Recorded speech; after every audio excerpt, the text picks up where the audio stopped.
Chapter 1. The System Arrived Too Early. Jiang Nian was a sleepy little town in the south, and in the dying days of summer, the heat was enough to smother you.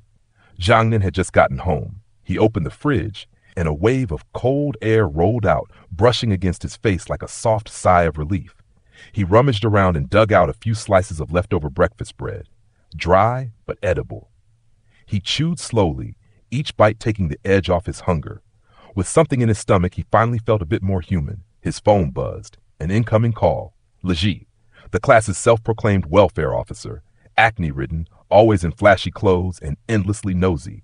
He'd added everyone in the class on QQ, supposedly to build class unity. Everyone knew it was just his excuse to chase after girls. "Hey, Jiang Nian, Zhou Yuting's putting together a little hangout. She asked if you're coming," Leji said, trying to sound casual, but Jiang could hear the eagerness under his words. Leji had once admitted he liked Zhou Yuting. Truth be told, there weren't many guys in class who didn't. Jiang Nian had been no exception. Zhou Yuting had that kind of beauty that seemed straight out of a school drama, an elegant oval face, arched willow brows, a slim waist, long legs. The summer uniform only hinted at the curves underneath, soft and graceful like the rise and fall of spring hills. She was sharp, came from money, and held the title of academic officer. "I'm not going," Jiang Nian replied flatly. "Seriously? Still mad about her birthday party?" Leji coaxed, chuckling. "Come on, man, it wasn't a big deal. She was just teasing." Teasing? The memory lit a slow burning anger in Jiang Nian. Just a couple weeks ago, Zhou Yuting had hosted a low-key birthday dinner. 6, maybe 7 people. Jiang, trying to be thoughtful, had stepped out to buy a few bottles of C100 vitamin water. When he returned, he'd paused outside the private room and overheard everything. Liu Feipeng and a few girls were laughing. He probably bailed because he thought we were splitting the bill. Didn't realize Dapeng's footing everything, right? And he brought that cheap vitamin drink like we're broke or something. Ha ha, classic. Such a warm guy, more like a loyal puppy. Their laughter cut like glass. Jiang Nian had stood outside, paralyzed. He even heard Zhou Yuting's laugh. Not once did she speak up for him, not even a word. That was the moment something inside him snapped. What a joke. If it hadn't been her birthday, he wouldn't have even bothered showing up. These days, chasing love without a dime to your name was like chasing clouds. You'd be better off chasing gold. If he had money, he wouldn't spare Zhou Yuting a second glance. He'd been blind before. So that's how they saw him? "I'm not going. Let them enjoy themselves," Jiang Nian said with a cold smirk. "Got it. I'll tell the queen you're unavailable," Leji replied, still half laughing.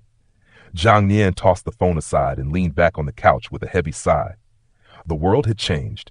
Since when did kindness make you the punchline? His chest tightened with frustration. No money? You're invisible. But with money, everything you do is admirable. And just as that bitter thought crossed his mind, ding! A faint chime echoed in his head.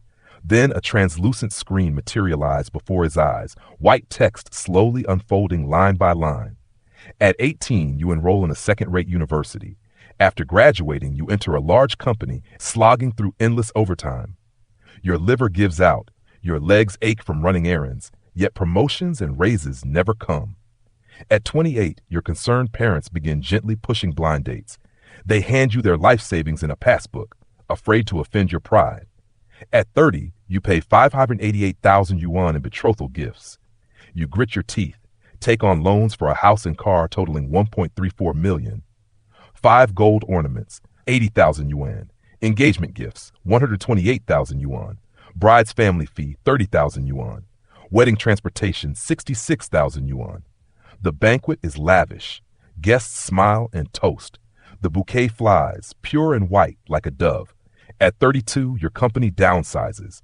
You narrowly survive. Your boss assigns you the worst tasks. You come home later and later. Your health begins to fail. At 35, you're laid off. Your wife grows colder, more distant. No children. Each hospital report bleaker than the last. Fights become routine. At 38, she leaves. The suitcase wheels scrape the floor. Your cracked phone screen lights up. Your parents are calling. You sit in the ruins of your life, lighting a cigarette. Host Jiang Nian. Divorce counterattack system has been activated. At this crossroads of maturity and wisdom, Do you have the courage to launch your comeback? Jiang Nian froze. Divorce? 38? Wait, what? The name was right. Jiang Nian. Was it describing his future? He sat there stunned, a chill crawling down his back, goosebumps rising on his arms. 10 whole minutes passed before he snapped out of it. Wait a second. I'm only 18. What the hell? This system came way too early. He stared at the final line of glowing text still floating in front of him. Do you have the courage to launch your comeback at this crossroads of maturity and wisdom? His hand moved instinctively.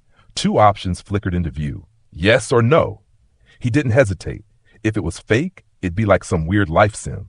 If it was real, even better. Jiang Nian knew what poverty could do to a person. He was lucky. His parents were still his safety net. His current life wasn't hard. But what about the future? If he couldn't hold up the sky for his parents one day, who would? In this world, you could be weak, but you couldn't be broke. Hard work wasn't always enough. One wrong turn, and you might waste your whole life. He chose yes. The screen flickered. A new line appeared. Divorce counterattack system fully loaded. Host Jiang Nian. Gender male. Age 38. Your marriage has failed. Now at a point of clarity and regret, your thoughts drift back to a long-lost love. After your wedding, you severed all ties with your childhood sweetheart. Her whereabouts became unknown. Objective. Reconnect with Shu Chanchan. Reward, 300B. Jiang Nian raised an eyebrow. So dramatic. Still, money was money. Reconnect with Shu Chanchan? He stood, paced a little, then opened the door and looked across the street. Shu Chanchan's house. Knock, knock, knock. He pounded on the door. Shu Chanchan, what the hell are you doing in there? Footsteps thundered from inside. Before the door even opened, a sharp voice sliced through the air. Get lost, Jiang Nian. Are you looking to die? The door flew open to reveal a furious young girl. She stood around 1.6 meters tall, dressed in a beige knit top, her chest puffed like a squirrel hoarding treasure. Bright eyes, pale skin, delicate brows shaped like distant hills. Her long, silky hair was tied back with a scrunchie. He hadn't noticed before, but she was blooming into a beauty. Too bad the two of them had never gotten along. Their relationship had tanked since junior high. He'd eaten her ice cream, freed her pet turtle into the sewer. Once when she had a cold, he'd carried her princess style to the hospital without asking, causing her to miss a major exam. That incident had earned him the only first-place ranking in his life. Given all that, Jiang Nian figured he should be grateful she hadn't tried to kill him yet.